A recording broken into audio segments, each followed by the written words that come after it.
விததாதி பூர்வம் யோ வை வேதாஹும் ச ப்ருஹணோதி தஸ்மை தம்ஹதேவமாத்ம புத்தி பிரகாசம் முமுக்ஷுர்வை சரணமகம் பிரபத்யே. ஓம் நமோ பிரம்மாதிப்யோ பிரம்ம வித்யா சம்பிரதாய கர்த்திருப்யோ வம்சரிஷிப்யோ மகத்யோ நமோ குருப்யக சர்வோபப்ளவரஹிதக பிரஜானகணக பிரத்யகர்த்தோ பிரம்மைவாகமஸ்மி. ஓம் பிரம்மானந்தம் பரமசுகதம் கேவலம் ஞானமூர்த்திம் துவந்த்வாதீதம் ககனசத்ருஷம் தத்வமஸ்யாதிலக்ஷ்யம் ஏகம் நித்யம் விமலமஜலம் சர்வதி சாட்சிபூதம் பாவாதீதம் திரிகுணரகிதம் சத்குரும் தம் நமாமி. குருர் பிரம்மா குருர் விஷ்ணு குருர் தேவோ மகேஸ்வரः குரு சாக்ஷாத் பரம் பிரம்ம தஸ்மை ஸ்ரீ குரவே நமக. ஓம் சகனாவவது சகனௌ புனக்து சக வீரியம் கரவாவகை தேஜஸ்வினாவதீதமஸ்து மா வித்விஷாவகை. ஓம் சாந்தி சாந்தி சாந்தி.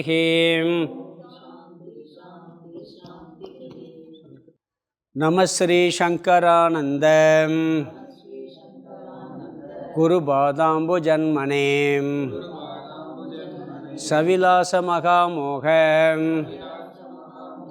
கிராக கிராசைக கர்மனே. 23வது ஸ்லோகம் படிக்கணும். பஞ்சதசி 7வது அத்தியாயம் திருப்தி தீப பிரகரணம். நவசங்கியாகிருத ஞானோ தசமோ விப்ரமாத்ததாம் ந வேத்தி தசமோ அஸ்மீதி வீக்ஷ்யமானோ அபிதான்னவ. நவசங்கியாகிருத ஞானோ தசமோ விப்ரமாத்ததாம் ந வேத்தி தசமோ அஸ்மீதி வீக்ஷ்யமானோ அபிதான்னவ. பஞ்சதசி 7வது அத்தியாயம் திருப்தி தீப பிரகரணம். இதில் 22 ஸ்லோகம் பார்த்து முடிச்சிருக்கோம். இதில் முதல்ல பிரதிஜ்ஞை பண்ணார். பிரதிக்கு முன்னாடி முதல்ல வேத பிருகதாரண்ய உபனிஷத் மந்திரத்தை எடுத்து ஆத்மானம் விஜானியாத் அப்படிங்கிற மந்திரத்தை சொல்லி அந்த மந்திரத்தை நான் விளக்கப் போகிறேன்னு சொல்லி பிரதிஜ்ஞை பண்ணார். அந்த மந்திரத்தில் இருக்கக்கூடிய ஒவ்வொரு வார்த்தையை எடுத்து விளக்குறார். இதில் முதல்ல புருஷக என்பதற்கு விளக்குனார். புருஷகன்னா ஜீவன் அர்த்தம். ஜீவன்னா என்ன? நம்மளுடைய உயிர் தத்துவம் நாம் பொதுவாக சொல்கிறோம். அதில் என்ன இருக்குன்னா முக்கியமாக 2 அம்சம். ஒன்று சித்து ப்ளஸ் சிதாபாசன், அல்லது கூடஸ்தன் ப்ளஸ் சிதாபாசன், அல்லது பிரம்மன் ஆத்மா ப்ளஸ் சிதாபாசன். ஆத்மாவினுடைய பிரதிபிம்பமும் ஆத்மாவும் சேர்ந்தது ஜீவன். பிரம்மனுடைய பிரதிபிம்பமும் சேர்ந்தது ஜீவன், அல்லது சித்தும் சித்தினுடைய பிரதிபிம்பமும் சேர்ந்தது ஜீவன். எல்லாம் ஒரே வார்த்தை தான். சித்து, ஆத்மா, பிரம்மன், கூடஸ்தன் எல்லாம் ஒரே பொருள் தான். ஞாபகம் வச்சுக்கங்க. அயம் ஆத்மா பிரம்மன் என்ன அர்த்தம்? இந்த பிரம்மா தான் ஆத்மானா ஆத்மாவும் பிரம்மன்னு ஒன்று. சில இடத்துல கூடஸ்தன்கிற வார்த்தையை பயன்படுத்தியிருக்கிறார். 6வது அத்தியாயத்திலே வருது அது. அதனால் ஜீவன்கிறத விளக்குனார். அந்த ஜீவன் எப்படி படைக்கப்பட்டான்? மாயையினால் பிரம்மத்தோடு சேரும் பொழுது மாயையினால் கல்பிக்கப்பட்டது ஜீவ தத்துவமும் ஈஸ்வர தத்துவமும். பிறகு ஜீவன் ஈஸ்வரன் என்ன படைக்கிறாங்க? ஜீவன் சம்சாரத்தில் உழல்றான் மோட்சம் வரைக்கும். இவன் துக்கப்படுறது ஆரம்பித்து காலையில் எந்திரிக்கிறதுலேருந்து மோட்சத்தை அடையிறது வரைக்கும் இவனுடைய படைப்பு. ஈஸ்வனுடைய படைப்பு எதுன்னு சொன்னார்? அவர் சங்கல்பம் பண்ணி உலகத்தெல்லாம் படைக்கலாம்னு சொல்லிட்டு இந்த ஜீவனுக்குள்ளே புகிறது வரைக்கும் ஈஸ்வனுடைய படைப்புன்னு சொல்லி இந்த புருஷ தத்துவத்தை விளக்குனார். பிறகு ஆத்மானம் சேத் விசானியாத் அப்படிங்கிற கருத்து தான் இப்போ விளக்கி 18வது ஸ்லோகம் வரைக்கும் விளக்குனார். அதில் ஒருவன் தன்னை அறிவானாகில், இதுக்கு விளக்கம் நிறைய பின்னாடி வரப்போகுது. இங்கே சுருக்கமாக என்ன சொல்லிட்டார்னா, தன்னை எப்படி அறிகிறான் அப்படிங்கும் பொழுது அஞ்ஞானி ஞானியாக பிரித்தார். அஞ்ஞானி எப்படி அறிகிறான்? இந்த உடல் தான் ஆத்மா, இந்த உடல் தான் உண்மை, இதுதான் சத்தியம்னு அறிஞ்சிக்கிட்டு விவகாரம் பண்ணிக்கிட்டு இருக்கான். யார்? அஞ்ஞானி ஆதார தத்துவத்தை விட்டுட்டான். ஆனால் ஞானி என்ன பண்ணுறான்னு சொன்னால் அப்படி அறியலை. அவன் பொய்யை நீக்கி உண்மையிலே எது இருக்கோ அதை நான் அறிகிறான். அது அசங்கமானதுன்னு சொல்லி அறிகிறான். அசங்கமான ஒரு தத்துவத்தை, எதனோடு ஒட்டாத ஒரு தத்துவத்தை நான் சொல்லி எப்படி விவகாரம் பண்ண முடியும் அப்படின்னு ஒரு கேள்வி வந்தது. அப்போ நானுங்கிறதுக்கு 3 பொருள் இருக்குன்னு சொல்லி ஆரம்பித்தார். முக்கியார்த்தம் 1, அமுக்கியார்த்தம் 2ன்னார். முக்கியார்த்தம்னா பெரும்பாலான அஞ்ஞானிகள் பயன்படுத்துகிற வார்த்தை இந்த உடம்பையும் மனசையும் நான் நினச்சிக்கிட்டு விவகாரம் பண்ணுறது. அவங்களுக்கு ஆதார தத்துவத்தை பற்றியே தெரியாது. ஞானி 2ஐயும் பயன்படுத்துகிறான். இந்த உடம்பையும் மனசையும் நான் சொல்லுவான். எப்போ? விவகாரத்தில் புரிஞ்சுக்கிட்டு சொல்லுவான். பொய்ன்னு தெரிஞ்சுக்கிட்டு நான் உண்மையிலே ஆத்மஸ்வரூபம், இந்த பிரதிபிம்ப சைதன்யம் அதில் இருக்குது, அதனால் விவகாரம் பண்ணுறேன்னு சொல்லி புரிஞ்சுக்கிட்டு இவனையும் உடம்பும் நானும்பான், மனசையும் நான் சொல்லுவான். ஆனால் எப்படி சொல்லுவான்? இவன் புரிஞ்சுக்கிட்டு சொல்லுவான், இது உண்மை அல்லன்னு புரிஞ்சுக்கிட்டு. அஞ்ஞானே அதுதான் உண்மைன்னு நினச்சிட்டு சொல்லுவான். இது விவகாரத்தில். சாஸ்திர ரீதியாக பார்க்கும் பொழுது எப்படி சொல்கிறான்? உபதேசம் பண்ணும் பொழுது பிரம்மன், நான் பிரம்மன்கிற வார்த்தையில் உபதேசம் பண்ணுவான். நான் ஆதார தத்துவம், அழியாத தத்துவம்னு உபதேசம் பண்ணுவான். தியானம் பண்ணும் பொழுதும் நிதித்தியாசனம் பண்ணும் பொழுதும் நான் மாறாதவன், அழியாதவன், என்றும் இருப்பவன்கிற அர்த்தத்தில் தியானம் பண்ணுவான். இப்படி ஞானி அஞ்ஞானி இருவரும் இந்த நான் என்ற வார்த்தையை எப்படி பயன்படுத்துகிறாருன்னு சொன்னார். இவனுக்கு சித்து தான் நான், சிதாபாசன் நான் அல்ல அப்படின்னு தெரிஞ்சுக்கிட்டு பயன்படுத்துவான் அப்படின்னார். பிறகு இந்த சாஸ்திரத்தின் அடிப்படையில் பார்க்கும் பொழுது சித்து ஆதார தத்துவம், சிதாபாசன் அதில் கற்பிக்கப்பட்ட, அதில் பிம்பமாக தோன்றுவது, அதுதான் விவகாரம் பண்ணுது. அதுலாம் மாற்றமே இல்லை. அப்போ இந்த அறிவு எதில் வருது? சிதாபாசனில் தான் வருது. ஞானமும் சிதாபாசன் மனசில் தான் ஏற்படுது. மனசுனே வச்சுக்கிறோமே, எதுக்கு சிதாபாசன் புரியாத பாஷையெல்லாம் பேசிக்கிட்டு.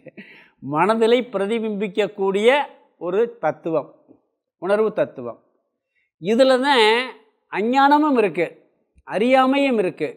பிறகு ஞானமும் அதில் தான் அடைகிறான். அப்படின்னு சொல்லும் பொழுது இவன் என்ன சொல்கிறான்னா, சிதாபாசன் தானே சித்து நான் சொல்லுறதுன்னு சொன்னீங்கல்ல, ஞானி அப்படித்தானே சொல்கிறான்னு சொன்னீங்கல்ல, அது எப்படி சிதாபாசன் போய் சித்தை போய் நான் சொல்ல முடியும்? அதே உணர்வு தத்துவம் அப்படிங்கிறது ஒரு உண்மையான தத்துவம். அது இது பொய்யான தத்துவம் சொல்ல முடியும்னு சொல்லும் பொழுது அதாவது சொல்லலாம் அப்படின்னார். ஏன்னு சொன்னால் இதனுடைய உண்மை ஸ்வரூபம் அது அப்படின்னு அவனுக்கு தெரியும், அதனால் சொல்கிறான். அன்னைக்கு சொன்னோம்ல, ஒருவேளை பாம்பு பேசிச்சுன்னா என்னுடைய உண்மை ஸ்வரூபம் கயிறுன்னு சொல்லலாம். நிழல் பேசிச்சுன்னா நிழல் என்ன சொல்லலாம்? நான் உண்மை இல்லை, என்னுடைய உண்மை ஸ்வரூபம் அந்த ஒரிஜினல் இருக்குன்னு சொல்லலாம். அலை ஒருவேளை பேசுதுன்னு வச்சுக்கோங்க, நான் கடல் தான் அப்படின்னு அலை சொல்லலாம். ஏன்னா உண்மை ஸ்வரூபம் அது தானே, அதனால் சொல்கிறது தப்பு இல்லை அப்படின்னு சொன்னாப்புல. ஆனால் சிதாபாசன்கிறது பொய்யாக இருக்குது, மித்தியாவாக இருக்குது, இப்போது தோன்றி மறைவதாக இருக்குது. அப்போ இந்த தோன்றி மறையக்கூடிய மித்தியாவில் வரக்கூடிய அறிவும் மித்தியாதானே. மனசு மித்தியானா மனசில் தோன்ற ஞானமும் மித்தியாதானே, யார் இல்லைனா அப்படிங்கிறார் அவர். ஏன்னா மனசு அழியும் போது எல்லாம் அழியும், அது வரைக்கும் அது இருக்கும். ஆனால் அந்த ஞானமே போதுங்கிறார். எதுக்கு? இந்த சம்சாரத்தை நீக்குவதற்கு அந்த அறிவே போதும். கூடஸ்தன் ஆத்மாவிடமிருந்து பிரிக்க முடியாத இந்த சிதாபாச தத்துவம் தன்னை ஆத்மாவிடமிருந்து பிரித்து, கூடஸ்தனிடமிருந்து பிரித்து தன்னை ஆத்மா என்று அறிகிறான். அது வேதமே என்ன சொல்லுது? சுருதி அறிய முடியும்னு சொல்லிருச்சாங்க. அப்போ என்ன ஆச்சுங்க? சொன்ன உடனே அதுக்கு பிறகு ஆரம்பிக்கிறார், ஆத்மாதான் தான் சொல்லி சிதாபாசன் அறிய முடியும்னு சொல்லிடு. அடுத்த வார்த்தை, தன்னை ஆத்மான்னு அறிஞ்சிக்கிறான். சில நேரங்களில் அறிஞ்சாலும் கூட அது எங்கேயோ இருக்குன்னு கூட அறிஞ்சிடலாம். அதை இன்னும் விளக்கிறதுக்காக அது இதுதான் சொல்கிறார். அந்த ஆத்மா எங்கே இருக்குது? எங்கேயோ இல்லை, இங்கே தான் இருக்குது. பிரம்ம தத்துவம், அந்த ஆத்ம தத்துவம், கடவுள் தத்துவம் கூட வச்சுக்கலாம். அது எங்கே இருக்குது? இங்கே தான் இருக்குது. இமைப்பொழுதும் என் நெஞ்சில் நீங்காதான் தாழ்வாள்கன்னு சொன்னது மாதிரி நம்மகிட்டே தான் இருக்குது. அதுக்காக அயம், இது அப்படிங்கிற வார்த்தையை பயன்படுத்துகிறார். கூடஸ்தன் யாருன்னு சொன்னால் அயம். அதுக்கு விளக்கம்தான் 19வது சுலோகத்திலேருந்து 96வது சுலோகம் வரைக்கும் வருது. நாம் என்ன பண்ணியிருக்கோம், 19லேருந்து 22 வரைக்கும் பார்த்துருக்கோம். அதாவது 19ல் என்ன சொன்னார்னா, அறியாமையில் இருப்பவர்கள் இந்த பொய்யான உடலை மெய்யென்று எப்படி உறுதியாக நம்புகிறார்களோ அப்படி அந்த உறுதியை நான் இந்த உடல் அல்ல, பொய்யான உடம்பு கிடையவே கிடையாது, நான் உண்மையான பிரம்மஸ்வரூபம் ஆத்மாஸ்வரூபங்கிறதுல உறுதியாக இருக்கணும். எங்கே நான் தான் அந்த பிரம்மன் அப்படிங்கிறதுல உறுதியாக இருக்கணும். நான் என்ன இங்கே இருக்கிறது. அப்போ அதுக்காக என்ன சொல்கிறாரு, அயம் இதுதான் அப்படின்னு சொல்லி ரொம்ப பக்கத்தில் இருக்குன்னு சொல்கிறதற்காக இந்த அயம்ங்கிற வார்த்தையை பயன்படுத்தி இருக்கிறேன் அப்படின்னு சொல்லி ஆரம்பிக்கிறார் யார், வித்யாரண்யர். இந்த அயம்ங்கிற வார்த்தையை எதற்காக பயன்படுத்துகிறேன் அப்படின்னு சொல்லி காரணம். அடுத்து என்ன சொல்கிறாருன்னா, இந்த அயம்ங்கிற வார்த்தையை நீ எப்படி உறுதியாக பயன்படுத்தணும்னு சொன்னால், இந்த தேகம் ஆத்மான்னு அவை உறுதியாக இருக்கான், நாம் இந்த பிரம்மன் ஆத்மான்னு உறுதியாக இருக்குன்னு சொன்னார் முதல் சுலோகத்தில். இங்கே தேகம் ஆத்மா அல்லங்கிறதுல உறுதியாக இருக்கணும்னார் 20வது சுலோகத்தில். இந்த உடம்பு மாறிக்கொண்டே இருப்பது, அழிந்து கொண்டே இருப்பது, நொடிப்பொழுது மனமும் சரி உடம்பும் சரி, முதல்ல இருந்தது இப்போ இருக்கிறது இல்லை, மாறிக்கிட்டே இருக்குது. அது நான் அல்லங்கிறதுல உறுதியாக இருக்கணும். அதற்காக இந்த அயம்ங்கிற வார்த்தையை பயன்படுத்திட்டு, இந்த அயம்ங்கிற வார்த்தை இதுதான் நான்கிறத புரிஞ்சுக்கிட்டோம்னு சொன்னால் என்ன பலன் சொல்கிறாருன்னா, நீ விரும்பாவிட்டாலும் மோட்சத்தை அடைவாயினார். உறுதியாக உனக்கு சம்சார பந்தத்திலிருந்து விடுதலை கட்டாயம் கிடைக்கும். இதை உறுதியாக இந்த தத்துவத்தை யார் புரிந்து கொள்கின்றானோ அவனுக்கு உறுதியாக விடுதலை கிடைக்கும் அப்படிங்கிறார். பிறகு இதை ஆத்மாவிற்கு பயன்படுத்த காரணம் என்னன்னு சொன்னால், இதுங்கிறது சொல்கிறது எதுக்கு சொல்லுவோம், ரொம்ப பக்கத்தில் இருக்கிறதுக்கு தான் சொல்லுவோம். அதுன்னா தூரத்தில் இருக்குது. இதுன்னா என்ன சொல்லுவான், கண்ணு முன்னாடி இருக்கிறதுக்கு தான் இப்போ சொல்லுவான், வேறு எதுவும் சொல்ல மாட்டோம். அதுபோல் ரொம்ப ரொம்ப நம்மளுக்கு அருகாமையில் இருக்கிறது என்ன தெரியுமா, ஆத்மா தான். அதுதான் ரொம்ப அருகாமையில் இருக்குது. அதனால் அது எப்படி இருக்குது, தானாக சுயமாக எப்பொழுதும் விளங்கி கொண்டு இருக்கு. அது அந்த மாணிக்க வாசகர் அந்த ஒரு வரி உண்மையிலேயே மகா வாக்கிய வார்த்தை தான். இமைப்பொழுதும் என் நெஞ்சில் நீங்காதான் தாழ்வாழ்கிற வார்த்தை இருக்கே, இமைப்பு செகண்ட் இதை விட கம்மியான பொழுது கன்சுமிட்டும் நேரம், அந்த நேரம் கூட ஒரு விலை இருக்கிறது இல்லையா பகவான். அந்த தத்துவம் பிரம்ம தத்துவம் அது எப்படி இருக்குன்னு சொன்னால், அது சுயமாக விளங்கி கொண்டிருக்கிறதுன்னு ஒரு வார்த்தையை சொன்னார். சுயம்னா என்ன தெரியுமா, மற்றதெல்லாம் விளங்கணும்னா 2 பொருள் வேணும், ஒன்று கண்ணு வேணும், வெளிச்சம் வேணும். சப்தத்தை பற்றி தெரிஞ்சுக்கணும்னா காது வேணும், ஸ்பேஸும் வேணும், ஒவ்வொன்றும் ஒன்று இருக்குது. ஆனால் நான் இருக்கின்றேன் அப்படிங்கிறத விளக்குவதற்கு எந்த லைட்டு வெளிச்சம் தேவையில்லை. இந்த இந்திரியம் கண்ணை திறந்து பார்த்தா நான் இருக்கேன்னு தெரிஞ்சுக்கணும்னு அவசியம் இல்லை, காதை கேட்டுதான் தெரிஞ்சுக்கணும்னு அவசியம் இல்லை. இங்கே இருட்டு ரூமில் உட்காந்துருக்கீங்க, நீங்கள் இருக்கீங்கிறத நீங்கள் தெரிஞ்சுக்கிறதுக்கு எதாவது வேணுமா, அடுத்தாள் இருக்கிறான்னு தெரிஞ்சுக்கிறதுக்கு வேணால் வெளிச்சம் வேணும். நான் இருக்கின்றேங்கிற தெரிஞ்சுக்கிறதுக்கு எந்த இந்திரியமும் தேவையில்லை. சரி, நான் இருக்கிறேங்க உணர்வு எப்போயாவது மறைஞ்சிருக்கான்னு சொன்னால், எப்பையும் அழிந்ததில்லை. நம்ம பிறந்ததுலேருந்து இப்போ இருக்குது, பிறக்கிறதுக்கு முன்னாடி இருந்திருக்கும், நமக்கு தெரியாது. இல்லையே தூக்கத்தில் நான் இருக்கிறேன்னு தெரியலையேன்னு சில பேர் சொல்லலாம். ஆழ்ந்த உறக்கத்தில் முழிஞ்சு வந்த பிறகு நான் ஒன்றுமே தெரியாமல் இருந்தேன்னு சொல்கிறோம். எனக்கு என்ன நடந்துச்சுன்னே தெரியலையே, தெரியாமல் இருந்திருக்கிறேன்னு சொல்கிறோமா இல்லையா? அன்கான்ஷியஸில் சில பேர் 10 வருஷம் இருந்தால் கூட திருப்பி வந்தால் சரி என்ன நடந்துச்சு, ஒன்றுமே தெரியாமல் இருந்திருக்கனே, அப்படித்தான் தெரியும். ஒன்றுமே தெரியாமல் இருந்தேன்கின்ற உணர்வு என்றைக்கும் மாறியதே இல்லை. சுயம் பிரகாசமாக தானாக விளங்கி கொண்டு எப்பொழுதும் அப்படி இருப்பதால் என்ன சொல்கிறாரு, அதை இது என்று சொல்வது பொருந்தும். பயன்படுத்த காரணம் என்னன்னா, அது சுயமாக எப்பொழுதும் விளங்குவதால் அயம் என்ற வார்த்தையை பயன்படுத்துகிறார். இங்கே அடுத்து ஒரு கேள்வி வந்தது, கடைசியாக பார்த்தது. நான் திருப்பி விளக்குறேன், ஏன்னா கொஞ்சம் கஷ்டமான சப்ஜெக்ட்டுங்கிறதுனால திருப்பி சொல்லி ரிவர்ஸ் பண்ணுறேன்.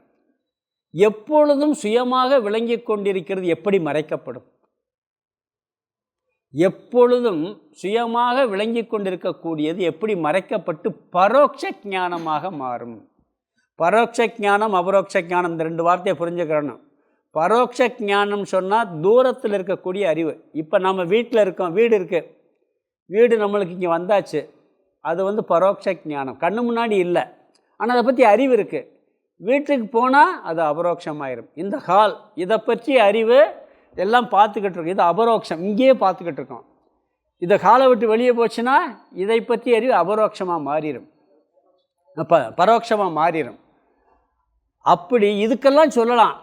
ஆத்மா வந்து எப்பொழுதுமே விளங்கி கொண்டிருக்கே, அது வந்து தெரியாமல் இருக்கேன்னு ஒருத்தன் சொல்கிறான்ல, எனக்கு ஆத்மாவை பற்றி தெரியலை, பிறகு ஆத்மாவை பற்றி தெரிஞ்சுக்கிட்டேன். கடவுள் விஷயத்தில் எடுத்துக்கலாம், கடவுளை பற்றி நான் பார்க்கலை, கடவுளை தெரிஞ்சுக்கிறல, அங்கிங்கனாதபடி எங்கும் பிரகாசமாய் இருக்கிறார்னு கடவுளை சொல்லிவிட்டு நான் பார்க்கல தெரியலைன்னு எப்படி சொல்ல முடியும்? இங்கேயே இருக்கிறவர் எங்கும் நிறைந்த ஒரு தத்துவத்தை நான் தெரியலை பார்க்கலைன்னு எப்படி ஒருத்தன் சொல்ல முடியும்னு கேட்குறான். கரெக்ட் தானே? அவர் இல்லாத இடமே இல்லைன்னு சொல்கிறோம், அப்புறம் எனக்கு தெரியலைன்னு எப்படி ஒருத்தரால் சொல்ல முடியும்? அந்த வார்த்தையை சொன்னால் அந்த வார்த்தையை சொல்ல முடியாது. அது மாதிரி ஆத்மா எனக்குள்ளேயே எப்பொழுதும் பிரகாசமாக இருக்கிறது, சுயம் பிரகாசமாக இருக்கிறது, வேதம் சொல்லியிருக்கு. அப்படி பிரகாசமாக எப்பொழுதும் அறியக்கூடிய ஒரு தத்துவம் எப்படி மறைக்கப்படும்? அவன் தெரியவில்லை என்று எப்படி சொல்ல முடியும்? அவன் சொல்கிறதுக்கே வாய்ப்பே இல்லையே. அப்போ பொருள் ஒன்று இவன் சொல்லக்கூடாது, இல்லாட்டி அது இருக்கக்கூடாது, ரெண்டில் ஏதாவது ஒன்று தானே நடக்கணும். பிறகு கொஞ்ச நாள் கழிச்சு நான் தெரிஞ்சுக்கிட்டேன்னு வேறு சொல்கிறான். அந்த பரோட்சமாக இருந்தது அபரோக்ஷமாக நான் ஆத்மாவை அறிந்து கொண்டேன், நான் இறைவனை உணர்ந்து கொண்டேன். முதல் கடவுளை உணரலைங்கிறான், பிறகு கடவுளை உணர்ந்தேன்னு சொல்கிறான். கடவுள் தான் எங்கேயுமே இருக்கிறது, உணராமல் இருக்க முடியாது முதல்ல, பிறகு எப்படி உணர்ந்தேன்னு வர சொல்கிறேன். நம்ம இங்கே பிரம்மத்துக்காக சொல்கிறோம், கடவுளுங்கிற வார்த்தையை நம்ம யூஸ் பண்ணுறது இல்லை, பிரம்ம தத்துவங்கிறதுக்காக சொல்கிறோம். அது ரெண்டுமே கேட்குற கேள்வி நியாயமாக இருக்கா இல்லையா? எப்பயும் பிரகாசமாக இருக்க ஒரு தத்துவம், அதை போய் தானாக சூரியன் வந்து ஒழிச்சிக்கிட்டு இருக்க, சூரியன் கண்ணுக்கு தெரியலன்னு எப்படி சொல்ல முடியும்? தானாக பிரகாசமாக இருக்குது, அதை போய் அப்புறம் இப்போ தெரியுதுன்னு எப்படி சொல்ல முடியும்? கேட்கும்போது வாய்ப்பு இருக்குது அப்படிங்கிறார்.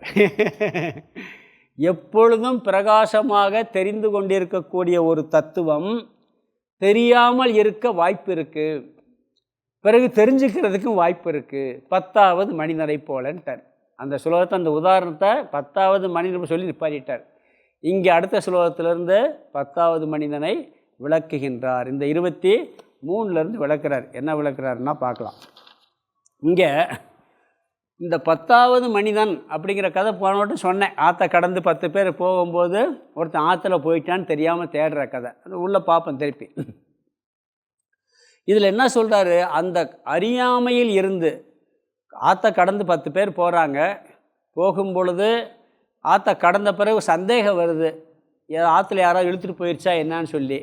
அப்போ எண்ணி பார்க்குறான், ஒவ்வொருத்தனா என்ன போய் 9 பேரை எண்ணுறான். நீ என்னன்னு பார்க்குறான், இவனும் 9 பேர் எண்ணி இவனை என்ன விட்டுறான், இவனை எண்ணுறதுக்கு விட்டுறான். அப்போ ஒருத்தனை காணாமல் சொல்லி துயரத்தோட கவலையோடு இருக்காங்க. இந்த கதை என்ன சொல்கிறாருன்னா, இந்த சுலோகத்தில் 23லேருந்து 27 வரைக்கும் இந்த கதையத்தை சொல்கிறார். இங்கே என்ன சொல்கிறாரு? இந்த 10வது மனிதனுடைய கதையை சொல்லி அதில் என்ன சொல்கிறாருன்னா 7 படிகளை சொல்கிறார்.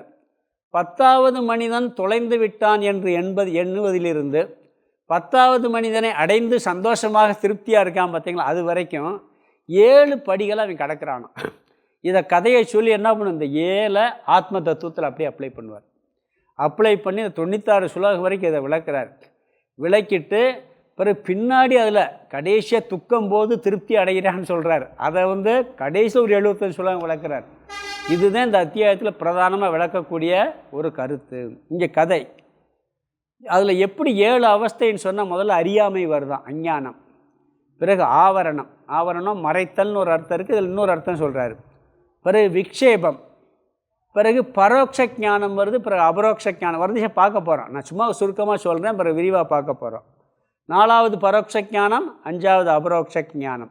இது 2 தான் இந்த அயம்ங்கிற வார்த்தையை பயன்படுத்தி சொல்வார். பிறகு சோக நிவர்த்தி, திருப்தி. கடைசி என்ன ஆகுது, துக்கமெல்லாம் ஓடிப்போதான். துக்கம் ஓடினா மட்டும் பரவாயில்ல, துக்கம் ஓடி திருப்தி அடைஞ்சிட்றானா, முழு திருப்தி அடைஞ்சிட்றானா. இதுதான் இந்த 10வது மனிதன் கதையில் சொல்லி, இது அப்படியே நம்ம ஆத்ம தத்துவத்தில் நாம் எப்படி நடந்துக்கிறோம், இப்படியெல்லாம் நடந்தால் கடைசியில் சோக நிவர்த்தியாகி திருப்தி வரும்னு சொல்லி அந்த 10வது மனிதன் முதல்ல உதாரணத்தை வரிசையாக சொல்லி அதில் எது அறியாமை எது ஆவரணம்னு சொல்லிகிட்டே வர்றார். ஒவ்வொரு ஸ்லோகத்தையும் சொல்லிட்டு வந்த பிறகு இது அப்படியே என்ன பண்ணுவார், ஆத்ம தத்துவத்தில் அப்ளை பண்ணி சொல்ல போகிறார். அங்கே நம்ம பார்க்கலாம். இங்கே இந்த 23லேருந்து 27 வரைக்கும் இந்த கதை வருது. பிறகு 28லேருந்து 48 வரைக்கும் இதை விளக்குறாரு. ஆக்சுவலாக பிறகு அயம்ங்கிற வார்த்தைக்கு 96 வரைக்குமே விளக்க வருது. இதில் கடைசியில் வரக்கூடிய சோக நிவர்த்தி திருப்தி இருக்குது பார்த்தீங்கன்னா, இது 75 ஸ்லோகம் பின்னாடி விளக்குறாரு கரெக்டாக. ஏன்னா இந்த அத்தியாயத்துக்கு பேரே என்ன, திருப்தி தீபம், மனிதன் எப்படி திருப்தியை அடைகிறான் அப்படிங்கிறதுக்கு. இங்கே முதல் அவஸ்தை அஞ்ஞான அவஸ்தை. 10 பேர் ஆற்ற கடந்துட்டு போகிறான். போகும்பொழுது தண்ணி ரொம்ப போய்கிட்டு இருக்கு, ஒரு வேளை இழுத்துட்டு போயிருக்கலாம், சந்தேகம் வந்துருச்சு. சந்தேகம் வந்தும் பொழுது வரிசையாக எண்ணுறான். எண்ணும் பொழுது 9 பேர் தான் இருக்கான். இவனை எண்ணுறதுக்கு அவன் விட்டுறான். நீ எண்ணிப்பான்னு அவன் எண்ணுறான். அப்போ அவன் என்ன பண்ணுறான், 9 பேர் எண்ணுறான், தண்ணியை விட்டுறான். அப்போ என்ன பண்ணுறாங்க, 9 பேரே எண்ணிட்டு இந்த 10வது ஆள் தாந்தேங்கிறது தெரியாமல் விட்டு விடுறான். அது அறியவில்லை. பஸ்ஸில் கண்டக்டர் எண்ணுவார், அவரை விட்டுட்டு தான் எண்ணுவார். அவரை சேர்த்து எண்ணக்கூடாதாங்க. ஆனால் பஸ்ஸில் எத்தனை சீட்டு இருக்குன்னு சொன்னால் அவரையும் டிரைவரையும் சேர்த்து சொல்லணும், அப்போ மட்டும். இங்கே இவன் சேர்த்து எண்ணிருக்கணும். ஆனால் என்ன பண்ணிட்டான், அறியாமையினால் இவனை விட்டுட்டு மற்றவங்களை மட்டும் எண்றான். அது என்ன சொல்கிறார் இங்கே இந்த ஸ்லோகத்தில், அப்படி எண்ணுவதையும் அறியாமைன்னு சொல்கிறார். முதல் வரி முதல் பகுதியில் நவ சங்கியா ஹிருத ஞானக, 9 என்கின்ற எண்ணிக்கையில் ஞானமானது திருடப்பட்டு விட்டது. இந்த 9 வரைக்கும் எண்ணெய் அதோட நிப்பாட்டினதுனால இவனுடைய ஞானம் திருடப்பட்டு விட்டது. விவேகத்தை இழந்து விட்டான். தன்னை இவன் எண்ணம் மறந்து விட்டான். இப்படியெல்லாம் முட்டாள்தனமாக இருப்பாங்களா அப்படின்லாம் கேள்வி கேட்கலாம். இந்த இது சில நேரங்களில் இந்த என்னது அந்த புக்கில் என்னது முட்டாள் சிஷியர்களும் குருன்னு இருக்காங்க. என்னங்க அந்த புக்கில் பரமார்த்த குருன்னு சொல்லி கிண்டலுக்காக போட்டிருக்காங்க. இது எப்படின்னா இதில் 10வது மனிதன் எண்ணாமல் விட்டுருக்கு முட்டாள்தனமாக தெரியுது. அந்த முட்டாள்தனத்தை நம்ம உடம்புல வச்சுக்கிட்டு இருக்கோம்னு சொல்ல போகிறார். அதை அழகாக முட்டாள்தனம்னு சொல்லாமல் அழகாக கொண்டு போய் சொல்ல போகிறார். அவ்வளவுதான் அந்த இதில். அப்போ 9 பேரை எண்ணிட்டு 10வது ஆளை எண்ணாமல் இருக்கிறது என்னன்னா, விவேகம் இழந்து விட்டான். எண்ணாமல் விவேகத்தை இழந்து விட்டான். அது எப்படி ஏற்பட்டது, தசமோ விப்ரமாதி ததா, அதாவது அறியாமையில் 10வது மனிதனானவன் பிரேமையால் அறியாமையினால் அவன் எண்ணாமல் விட்டுவிட்டான். அப்பொழுது அதாவது 9 பேரை எண்ணும்போது ஒரு ஆள் காணா போச்சுன்னு நினைக்கிறான் அவன். அந்த மனிதன் தன்னை அறியாத மனிதன் 10வது மனிதன். அவன் ஏன் தன்னை எண்ணலைன்னு காரணம் சொல்ல முடியாது. நம்மளுக்கு ஏன் அறியாமல் வந்துச்சுன்னா காரணம் சொல்ல முடியுமா? எப்போ அறியாமல் வந்துச்சுன்னா தெரிய முடியும். எனக்கு ஒரு சம்ஸ்கிருதம் தெரியுமான்னு கேட்குறாரு. எனக்கு தெரியும். எப்போ இருந்து உனக்கு தெரியாதுன்னா தெரியாது. ஏன் தெரியலைன்னு கேட்டால் என்ன பதில் சொல்லுவீங்க?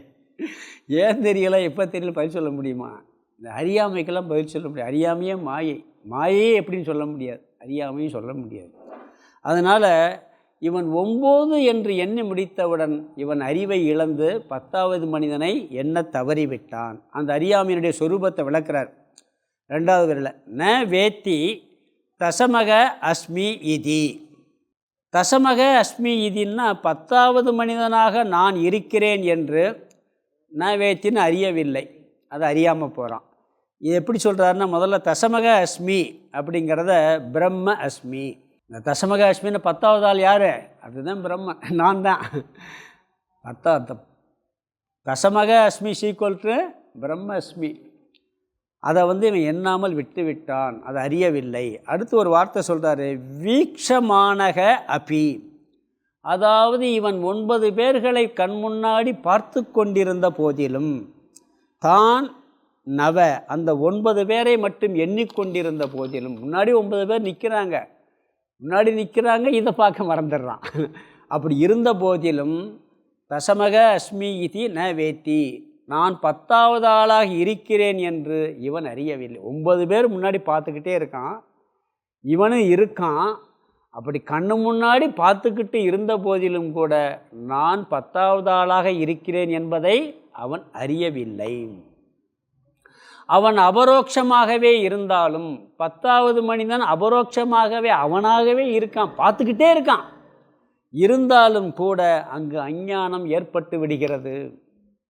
ஏற்பட்டு விடுகிறதா இல்லையா? எங்கும் போகவில்லை, அவனாகவே இருக்கிறான். கழுத்தில் இருக்க செயின் பின்னாடி விழுந்திருக்கும், கழுத்திலே இருக்கும், வீடு பூரா தேடிக்கிட்டு இருப்போம். பார்த்துருக்கீங்களா இல்லையா? இது அறியாமல் நடக்குது. நான் ஏற்கனவே ஒரு உதாரணம் சொன்னேன் இல்லையா, ஃபோன் உதாரணம் சொன்னேன், ஞாபகம் இருக்கா? நானே பண்ணியிருக்கேன் ஒரு தடவை. ஆமாம், எப்போயும் அதாவது ஒரு சாமி சீக்கிரம் கூப்பிட்றாரு வாங்கன்னு கூப்பிட்றாங்க, தேடிக்கிட்டே இருக்கேன். என்ன தேடிக்கிட்டு இருக்கீங்க வாங்கங்கிறாங்க. இல்லை ஃபோன் எங்கே வச்சேன்னு தெரியலைங்கிறேன். ஃபோனில் தானே பேசிக்கிட்டு இருக்கேங்கிறார் அவர். எப்பயுமே எடுத்து வைக்கிற பழக்கம், அதான் கிளம்பும் போது பேனா எடுத்து பாக்கெட்டில் ஃபோன் வைக்கிற பழக்கம். எடுத்து வைக்கும்போது ஃபோன் வந்துருச்சு, பேசிக்கிட்டு இருக்கேன். அப்போ அவர் கூப்பிட்றாரு. அப்போ ஃபோன் எடுத்து பையில் வைக்கணும்ல.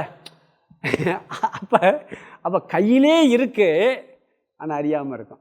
இந்த அறியாமல் எப்படி சொல்ல முடியுமா? அதே மாதிரி இவன் பக்கத்திலே இருந்தாலும் கூட, முன்னாடியே இருந்தாலும் இவன் அறியாமல், இதை அப்படியே ஆத்மாவை கொண்டு வர போகிறாரு, பார்க்க போகிறாங்க. இப்போ கதையை சொல்கிறார், ஒவ்வொரு தான் அஞ்ஞானம் எப்படி வருதுன்னு சொல்கிறார். அவர் அப்படியே சொல்ல போகிறார். இந்த 10வது மனிதன் கண்முன் இருந்தாலும் அபரோக்ஷமாகவே இருந்தாலும் அங்கு அஞ்ஞானம் ஏற்பட்டு விடுகிறது. அவன் எங்கும் போகவில்லை, தான் இருக்கான், இருந்தாலும் கூட அங்கே அவனுக்கு தெரியவில்லை, தான் என்று தெரியவில்லை. இதுதான் முதல் அவஸ்தை, அஞ்ஞானம்ங்கிறார்.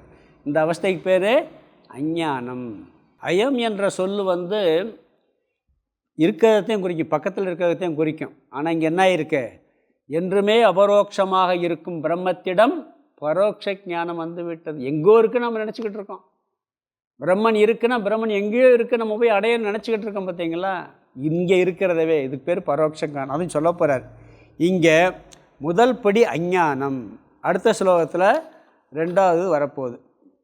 இவன் அறியாமல் இருப்பது, இதை முதல் படி. இங்கே ஸ்லோகத்துக்கு அர்த்தம் பார்த்துடலாம், எளிமையான ஸ்லோகம்தான். நவசங்கியா ஹிருதஜானோ தசமோ. தசமோன்னா 10வது மனிதன்.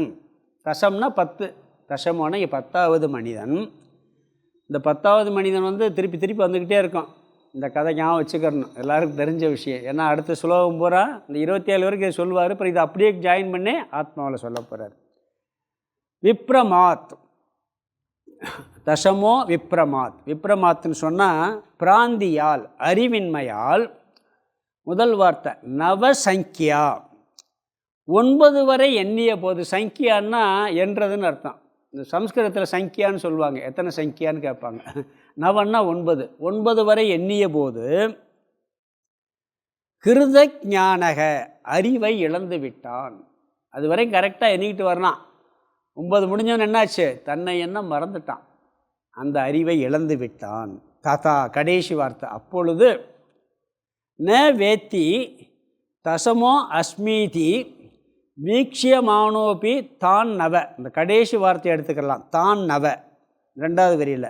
அந்த 9 பேர்களை, அதற்கு முன்னாடி உள்ள வார்த்தை வீக்ஷிய மானக அபி, பார்த்து கொண்டிருந்த போதிலும். கண்ணு முன்னாடி 9 பேரை பார்த்துட்டான், இவன் ஒருத்தர் இருக்காங்கிறது தெரியலை. கண்ணு முன்னாடி 9 பேர்களை, தான் நவ, தான்னா அந்த, நவன்னா 9 பேர்களை, வீக்ஷிய மான அபி, அதுக்கு முந்தின வார்த்தை பார்த்து கொண்டிருந்த போதிலும். அதுக்கு முந்தின வார்த்தை தஸ்மோ அஸ்மீதி, தசமக அஸ்மீதி. தசமோ அஸ்மீதின்னு இருக்குது, தசமக அஸ்மீதி. அதாவது நான்கிறத சேர்த்துக்கணும். நான் 10வது மனிதனாக இருக்கிறேன் என்று. தசமோ அஸ்மீதின்னா 10வது மனிதனாக இருக்கிறேன் என்று ந வேத்தி, அறியவில்லை. இப்படி அறியாமல் இருக்கிறது தான் முதல் அவஸ்தை. பக்கத்திலே இருக்கான், இருந்தாலும் கூட இவன் என்ன பண்ணிட்டான்? அந்த 9 பேரை எண்ணி விட்டு தன்னை முதல்ல அறியாமல் இருக்கான். இதனுடைய விளைவு தான் அடுத்த எல்லாம் வரப்போகுது. சரி, அவன் பாட்டுக்கு அறியாமல் இருந்துட்டு போனால் சும்மா இருக்கலாம். எப்படி சும்மா இருக்க முடியும்? காணாமல் அழுகணுமா இல்லையா? தேடணுமா இல்லையா? அதை அடுத்து சொல்ல போகிறார். அது எப்படியெல்லாம் அதனுடைய இந்த அறியாமையுடைய விளை வெளிப்படுதுன்னு சொல்ல போகிறார். இங்கே 7 அவஸ்தை, அதான் 7 படி. முதல் படி, முதல் அவஸ்தை அஞ்ஞான அவஸ்தை, அறியாமை. எப்படிப்பட்ட அந்த அறியாமை வருது? 10 பேர் இருக்கும் பொழுது 9 பேர்களை எண்ணியவுடன் இவன் 10வது ஆளை அறியாமல் விட்டு விட்டான். அதுதான் இங்கு அறியாமை, அறிவை இழந்து விட்டான். 9 பேர்களை பார்த்து கொண்டிருந்த போதிலும் கண்ணு முன்னாடி 9 பேரை பார்த்துக்கிட்டு இருக்கான், தாங்கினக்குள்ளே பக்கத்தில் நிற்கிறது அவனுக்கு தெரியவில்லை. இதுதான் அறியாமை. முதல் அவஸ்தை, முதல் படின்ட்டார். 2வது 24வது ஸ்லோகம் படிக்கலாம். அடுத்த அவஸ்தை ஆவரணம். ந பாதி நாஸ்தி தசமம் இதி ஸ்வம் தசமம் ததாம் மத்வா பக்தி ததஞான கிருதம் ஆவரணம் விதுஹு. ந பாதி நாஸ்தி தசம இதி ஸ்வம் தசமம் ததாம் மத்வா பக்தி ததஞான கிருதம் ஆவரணம் விதுஹு. இங்கே 2வது நிலை, 2வது அவஸ்தை. அறியாமையை தொடர்ந்து வரக்கூடிய அவஸ்தை ஆவரணம், மறைத்தல். இந்த மறைத்தல், ஆவரணம்னா மறைத்தல்னு அர்த்தம்.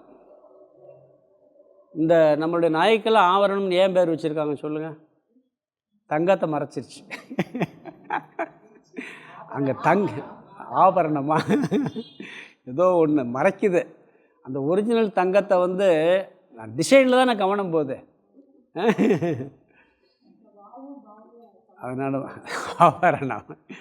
இங்கே பொதுவாக ஆவரணம்னா மறைத்தல்னு அர்த்தம். இங்கே கொஞ்சம் வித்தியாசப்படுத்தி சொல்கிறார். மறைத்தலுக்கு அடுத்து அந்த மறைத்தலினால் வெளிப்படுத்தி சொல்கிறான் பார்த்தீங்களா, அந்த சொல்கிறத இங்கே ஆவரணம்னு சொல்கிறார். எப்படின்னு பார்க்கலாம். அஞ்ஞானத்தை வெளிப்படுத்துகிறது. அஞ்ஞானத்தினால் ஒன்று மறைக்கப்பட்டது, அந்த மறைக்கப்பட்டதனால் ஒரு வார்த்தை அவனுக்கு வருது, அதான் ஆவரணம் சொல்கிறார். அதாவது ஒன்று தெரியவில்லை என்று சொல்வது அறியாமை, அஞ்ஞானம். எனக்கு அது தெரியவில்லை என்று வெளிப்படுத்துவது ஆவரணம்ங்கிறார்.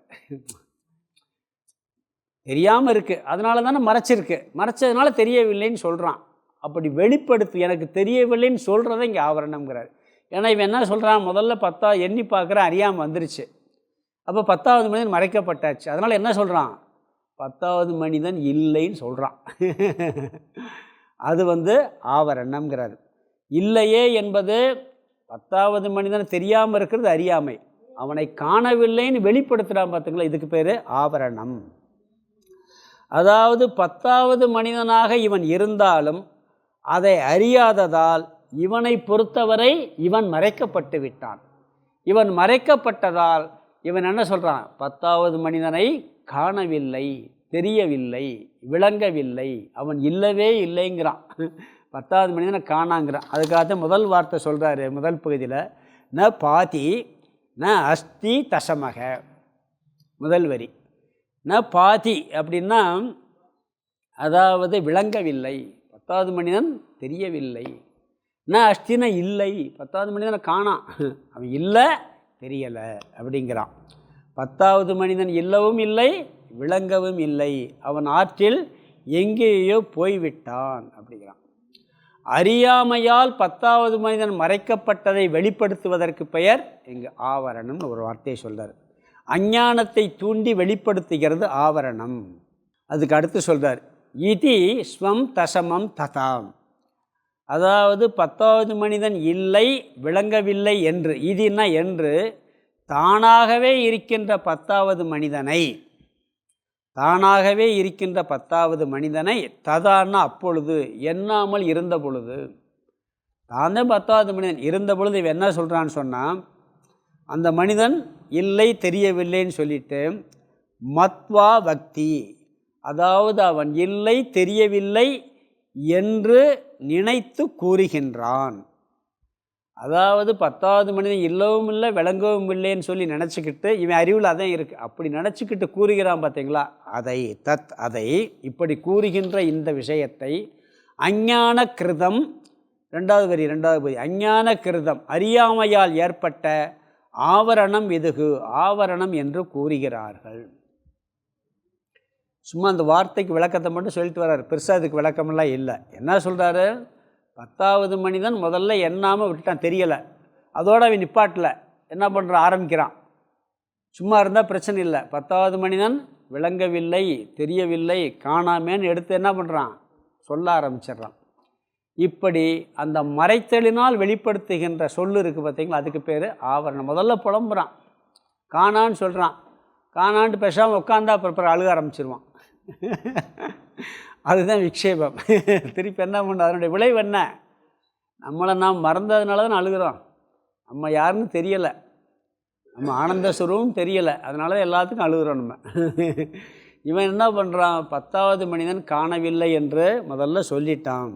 தான் 10வது மனிதனாக இருக்கிறேங்கிறது தெரியாமல் இருப்பது அறியாமை.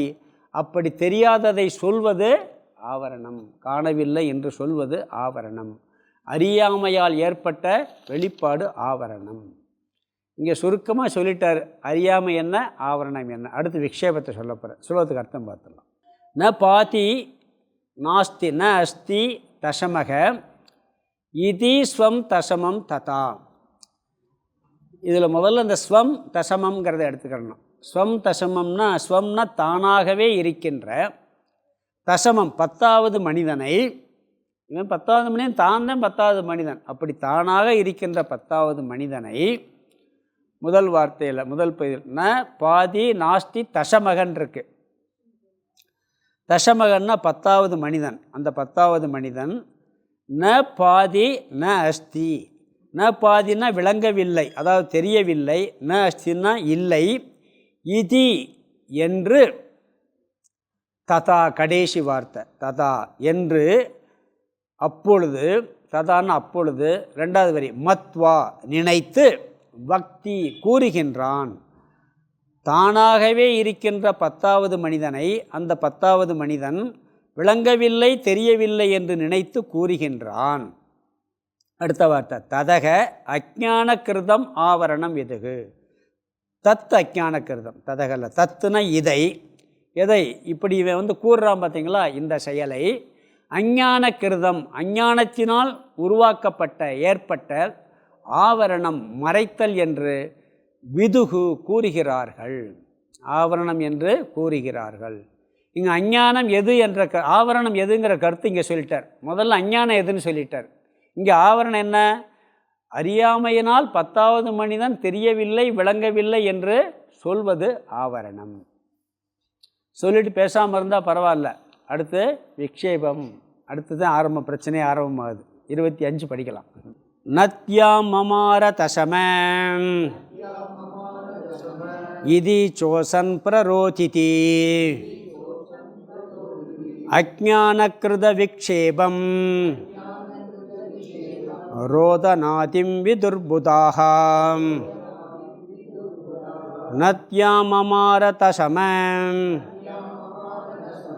இதி சோசன் பிரரோதிதி அஜ்ஞானக்ருத விக்ஷேபம் ரோதநாதிம் விதுர்புதாஹம். இங்கே 3வது நிலை, 3வது அவஸ்தை விக்ஷேபம். இதுதான் சோக ரூபமானது, சம்சார ரூபமானது, துயர ரூபமானது. இங்கே தான் துயரம் ஆரம்பிக்குது. முதல்ல மறைக்குது, பிறகு ஒன்றை கிரியேட் பண்ணிக்கிறோம். ஆத்மா மறைக்கப்பட்டது, பிறகு இந்த உடம்பு நான் ஆரம்பித்து பண்ணிக்கிட்டு இருக்கான். அதில் ஒன்று தோன்றுறது. இங்கே என்ன சொல்கிறாருன்னா, இந்த விக்ஷேபமும் அஞ்ஞானத்தினுடைய காரியம்தான், ஆவரணமும் அஞ்ஞானத்தினுடைய வெளிப்பாடு. இந்த விக்ஷேபமும் அறியாமையினுடைய இனியொரு வெளிப்பாடு. விக்ஷேபம்னா இங்கே என்னன்னு தெரியுமா, புலம்புதல்னு அர்த்தம். விக்ஷேபம் என்ன அர்த்தம், புலம்புதல். எப்படி புலம்புறானா, முதல் வரி முதல் பகுதியில், இந்த இதெல்லாம் சும்மா கதையாக வரதுனால கொஞ்சம் வேகமாக போகிறேன். நத்யாம் மமார தசமக. நத்யாம்னா நதியில், ஆற்றில். மமார இறந்து விட்டான். யார், தசமக 10வது மனிதன் ஆற்றில் இறந்து விட்டான். எப்படி புலம்புறான் பாருங்க. 10வது மனுஷனை காணாமல் என்ன நினைக்கிறான், 10வது மனிதன் ஆற்றில் இறந்து விட்டான். இதி சோச்சன்னு என்று துயரப்பட்டு கொண்டு, புரோதிதி பிரரோதிதி, பிரரோதிதின்னா சோகத்துடன் அழுகிறான்.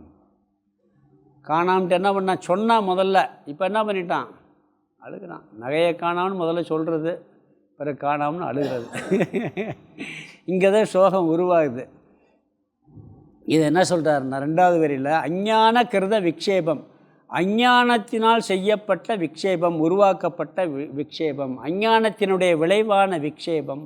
இதுதான் அறியாமையினுடைய விளைவு சோகம். பகவத்கீதை ஞாபகம் படிச்சுக்கணும். 2வது அத்தியாயத்தில் அசோச்சியான்கிற ஸ்லோகம் இருக்குது பார்த்தீங்களா? ஒரு அதாவது பண்டிதர்கள் துயரப்பட மாட்டார்கள்பார். நீ துயரப்படாதவர்கள் பொருட்டு துயரப்படுகிறாய்பார். அதான் ஞானிகள் துயரப்பட மாட்டார்கள் சொல்கிறார். இப்போ என்ன அர்த்தம்? அஞ்ஞானிகள் துயரப்படுவார்கள். இவனுக்கு இங்கே அஞ்ஞானம் வந்ததுனால என்னாச்சுங்க? துயரம் வந்துருச்சுங்க. அழுக ஆரம்பிச்சிட்டான். ரோதநாதிம் விதுர்புதாகா, அதாவது ரோதநாதிம் அழுதல் முதலியவைகள் அப்படிங்கிறார். இந்த விக்ஷேபம் என்ன? அழுதல் முதலியவைகள்ன்றார். முதலியவைன்னு என்ன? எல்லா சம்சாரம், போட்டி, பொறாமை, கோபம், புலம்புறது எல்லாம் அறியாமையிலே தான் வருது. அத்தனை முதலியவைன்னு எல்லாத்தையும் சேர்த்துக்கிறணும். இந்த ஒரு அறியாமை வந்ததுனால தான் எல்லா பிரச்சனையும் வருது. முதலியவைன்னு ஒரு வார்த்தையை போட்டார். அழுதல் முதலியவை அப்படிங்கிறார். இங்கே அதை சொல்கிறாரு. விதுகு புதாகாங்கிற பண்டிதர்கள் இவ்விதம் கூறுகிறார்கள்ங்கிறார். இந்த துயரம் எப்படி வருது? இந்த 10வது மனிதன் இறந்து விட்டான் என்று இவன் அழுது புலம்புகின்றான் அறியாமையால். இதை ஞானிகள் பண்டிதர்கள் கூறுகிறார்கள். வித்யாரண்யர் எப்போ பார்த்தாலும் பாருங்கள், நான் சொல்கிறேங்கிற வார்த்தையை சொல்லவே மாட்டார். நம்ம என்ன சொல்லுவோம்? நல்லதெல்லாம் நான் சொல்கிறேன்னு சொல்லுவோம், கெட்டதெல்லாம் அவன் சொன்னான்னு சொல்லிடுவோம். நான் சொல்லவே, நம்மளுக்கு பெருமை வர்றதுன்னு நான் சொல்லிடுவான். இவர் நல்ல பெருமை வர்ற விஷயங்கள் என்ன சொல்கிறாரு? மற்ற பெரிய அவங்க சொல்லிட்டாங்கன்றவார். இல்லாட்டி கீதையில் சொல்லியிருக்கும்பார், இல்லாட்டி உபனிஷத்தில் சொல்லியிருக்கும்பார். நம்ம என்ன பண்ணுவோம்? நம்ம ஒரு புத்திசாலித்தனமாக ஒன்று சொல்லிட்டோம்னா, நான் தான் சொன்னேன், அந்த யோசனை நான் தான் சொன்னேன். இவர் அழகாக சொல்கிறார். அதாவது துயரம் பல விதத்தில் வெளிப்படும். அதனால் முதலியவைன்ட்டார். இந்த ஒரு அறியாமையினால் இவன் இறந்துட்டான்னு புலம்புறான். இங்கே புலம்புதல் முதலியவைன்ட்டார். அழுதல் புலம்புதல் முதலியவைன்னு சொல்லிட்டார். துயரத்தை எப்போ வேணாலும் எப்படி வேணாலும், கோபப்படுறது அதனால தான், திட்டுறது அதனால தான், துயரப்படுறது எல்லாம் அதனால தான். ஒரு பொருள் ஒரு முக்கியமான பொருள், விலை உயர்ந்த பொருள் உடஞ்சி போச்சு ஒரு வீட்டில். அங்கே வேலை பார்க்குறவன் உடஞ்ச பார்த்துட்டு, உடஞ்சிட்டு என்ன பண்ணுறான்? அதை உடஞ்சி போச்சு, இப்படி உடஞ்சி கிடக்கேன்னு சொல்லி அந்த வேலை பார்க்குறவன் அப்படியே அதை எடுத்துக்கிட்டு இருக்கான். முதலாளி வர்றாரு. இந்த பொருள் இப்படி உடச்சிட்டேன்னு திட்டுன்னு திட்டி குமிக்கிறார். அவனை பயங்கரமாக திட்டுறாரு. கோபம், அப்படி கோபம் திட்டுறாரு. எல்லாம் பண்ணா நீ நல்லா இருப்பியா, உன் குடும்பம் நல்லா இருக்குமான்னு கடுமையான வார்த்தைகள்லாம் விடுறாரு. சாபமெல்லாம் போடுறாரு. இவன் அமைதி, ஐயா ஐயாங்கிறான். என்ன ஐயாங்கிற, உடச்சி போட்டு எதுக்கு சொல்கிறேன்னு பேச விட மாட்டேங்கிறார். அப்புறம் முடிச்சு நிற்பான்னு, உங்கள் மகன் தான் ஏன் உடைச்சாங்கிறார். இப்போ இந்த சாபமெல்லாம் யாருக்கு போச்சு? திட்டால் யாருக்கு போச்சு? கொஞ்சம் தெரிஞ்சுக்கிட்டு செல்லாமல். இந்த அறியாமையினால் ஒன்றை தெரியாததுனால கோபம், டென்ஷன் எல்லாம் அதுக்கு முழுசாக தெரிஞ்சுக்கிறது இல்லை. கோபம் எப்படி வேணாலும் வெளிப்படும், சிலங்க வேறு மாதிரியும் வெளிப்படும். இதில் கூட ஒருத்தர் இன்னொரு சொல்லுவார். ஒரு யாகத்தில் ஒரு வெள்ளி சொம்பான் கீழே போட்டு நெளிஞ்சு போச்சான். அந்த யாகம் நடத்துகிற எஜமான் ஏன்பா இப்படி போட்டு இதை நெளிச்சிட்டு போட்டேன்னு சொல்லி திட்டினாரான். இவன் பேசாமல் இருந்தான். அந்த சொம்பு ஏன் சொம்புன்னு நான் கடைசியில் எப்படி இருக்கு. அதனால் எல்லாமே இந்த அறியாமையின் விளைவு தான். புலம்புதல், துயரம், எல்லாம் கோபம், டென்ஷன் எல்லாம் சொல்கிறார். இன்னொன்று சொல்லிக்க தெரியுமா? அறியாமை இந்த கோபம் எப்படி வேணாலும் வெளிப்படும். ஏர்போர்ட்டில் சாமி சொல்வார், பரமாத்மா சாமி சொல்லியிருக்கார் அந்த இதை உதாரணம். ஏர்போர்ட்டில் அந்த டிக்கெட் கவுண்டர் தான் என்ன பண்ணியிருக்கான், அவன் ரொம்ப திட்டிருக்கார். அந்த செக் பண்ணி பார்சல் அனுப்புவான் பார்த்தீங்களா, இந்த பேசஞ்சர் அவன் பொறுமையாகவே இருந்தானா. ஏன்னா அங்கே போய் சண்டை போட முடியும். இவர் அவ்வளோ மோசமாக திட்டிருக்காரு. அந்த பின்னாடி நின்றுக்கிட்டு இருக்க போனப்போ, என்னப்போ இவ்வளவு திட்டுறாரு, உனக்கு கொஞ்சம் கூட ரோசமே இல்லையா, கோபமே இல்லையான்னு கேட்டாரான். அவன் சொன்னானா, இல்லை எனக்கு கோபமெல்லாம் இருந்துச்சு. அவர் எங்கே போகிறாருன்னு கேட்டிருக்கேன். அவர் அமெரிக்கா போகிறார். அவருடைய பார்சல்லாம் லண்டன் போய்கிட்டு இருக்குன்னு நான் மாற்றி அனுப்பிச்சிட்டேன். இப்படி கோபம் வெளிப்படுறது. இந்த கோபத்தை எப்படி வேணால், ஆனால் எல்லாத்துக்கும் காரணம் அறியாமை, சரியாக புரிந்து கொள்ளாததுங்கிறது. இங்கே புலம்புகின்றான், இறந்து விட்டான், காணவில்லை, ஆற்றில் சென்று விட்டான் என்று புலம்புவது, அழுவது முதலியன்றார். எல்லா பிரச்சனைக்கும் காரணம் இந்த அறியாமையினால் விளைந்த ஆவரணம். அதன் பிறகு அதில் விக்ஷேபம் துயரம் மேலெழுகின்றது. துயரம் மட்டும் இல்லை, துயரத்தினால கோபம், போட்டி, பொறாமை எல்லாம் எங்கே விக்ஷேபமாக வெளிப்பட்டு விட்டது. அப்படியே அழுது புலம்புறாங்க. ஒருத்தர் மட்டும் அழுகிறான், 9 பேரையும் 10 பேரும் சேர்ந்து அழுகிறான் ஒருத்தரை காணாமேன்ட்டு. கேட்கலாம், ஏன் பேரெல்லாம் புது ஆளாக வந்திருக்கலாம் சேர்ந்து கூட, ஆனால் யார் பேர் தெரியாமல் கூட இருக்கலாம். ஏன்னா சில கேள்வியெல்லாம் அதுக்கு மேலே கேட்கக்கூடாது. அதனால் இங்கே என்ன சொல்கிறாருன்னு சொன்னால், விக்ஷேபம்னா என்னன்னு சொல்லியிருக்கிறார். ஸ்லோகத்துக்கு அர்த்தம் பார்த்துடலாம். நத்யாம் மமார தசம இதி. இங்கே நத்யாம்னா நதியில், ஆற்றில், மமார தசமன்னா 10வது மனிதன், மமாரன்னா இறந்து விட்டான், இதி என்று, ஆற்றில் 10வது மனிதன் இறந்து விட்டான் என்று சோச்சன துயரப்பட்டு கொண்டு, பிரரோதி அழுகின்றான். இதின்னு ஒரு வார்த்தை இருக்குது, அதை சேர்த்துக்கலாம். அவன் ஆற்றில் 10வது மனிதன் இறந்து விட்டான் என்று துயரப்பட்டு கொண்டு அழுகின்றான். 2வது வரியில் அஜ்ஞான கிருத விக்ஷேபம் ரோதநாதியம் இருக்குது. இந்த ரோதநாதியம்னா அழுவது முதலியவை. ஆதியம்னா அழுகிறத மட்டும் சொல்ல, அதனால் விளையக்கூடிய எல்லாம் கோபம் எல்லாத்தையும் சேர்த்துக்கிடலாம். இந்த சம்சாரத்தில் என்னென்ன இருக்கோ அதை பூரா சேர்த்துக்கிடலாம். அழுவது முதலிய, முதல் வார்த்தை அஜ்ஞான கிருத, அறியாமையால் ஏற்பட்ட, அழுவது முதலியவை அறியாமையால் ஏற்பட்ட விக்ஷேபம். அந்த பிரரோதி இதின்னு ஒரு வார்த்தை இருக்குது, அந்த என்றுங்கிறத இங்கே சேர்த்துக்கணும். விக்ஷேபம் என்று ரோதநாதிம், இந்த ரோதநாதி சொல்லிட்டேன். விக்ஷேபம் என்று கடைசி வார்த்தை விதுர்புதாகா, பண்டிதர்கள் கருதுகிறார்கள், ஞானிகள் கருதுகிறார்கள். எது விக்ஷேபம்? இந்த அறியாமையால் முதல்ல ஏற்பட்ட மறைத்தல், அதனால் ஆவரணம் புலம்புகின்றான். புலம்பின பிறகு என்ன பண்ணுறான்? அழுதல் முதலிய அனைத்து சம்சாரங்களும் அவனுக்கு ஏற்படுவதை விக்ஷேபம் என்ற வார்த்தையால் அதனுடைய விளைவு தான் எல்லாங்கிறாங்க. உயரம் எல்லாம் அதை சொல்கிறார். இங்கே 3வது அவஸ்தை என்ன? விக்ஷேபம். இதெல்லாம் ஆத்மாவில் சொல்ல போகிறாரு, நம்மகிட்ட கொண்டு வர போகிறாரு. இந்த 10 பேரையும் நம்மகிட்ட கொண்டு வந்து நம்ம எப்படியெல்லாம் முட்டாளாக இருக்கோம்னு சொல்ல போகிறாரு. அங்கே பார்க்கலாம். அங்கே விக்ஷேபம் என்பது அறியாமையால் துயரப்பட்டு அழுவது முதலியவை. எது அறியாமை? இறக்காத இருக்கின்ற 10வது மனிதனை ஆற்றில் இறந்துவிட்டான் என்று நினைப்பது அறியாமை. அந்த அறியாமையினால் இவன் துயரப்பட்டு அழுகின்றான். இதை கூறுபவர்கள் பண்டிதர்கள். அடுத்து ஸ்லோகம் 26 படிக்கலாம். ந மிருதோ தசமோ அஸ்தீதி ஸ்ருத்வாப்த வசனம் ததாம் பரோக்ஷத்வேன தசமம் வேத்தி ஸ்வர்காதிலோகவத். ந மிருதோ தசமோ அஸ்தீதி ஸ்ருத்வாப்த வசனம் ததாம் பரோக்ஷத்வேன தசமம் வேத்தி ஸ்வர்காதிலோகவத்.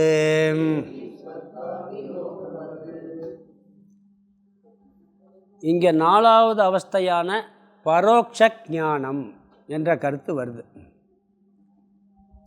பரோக்ஷ ஞானம் முதல்ல அறியாமை, பிறகு ஆவரணம், பிறகு விக்ஷேபம். இங்கே பரோக்ஷ ஞானம்.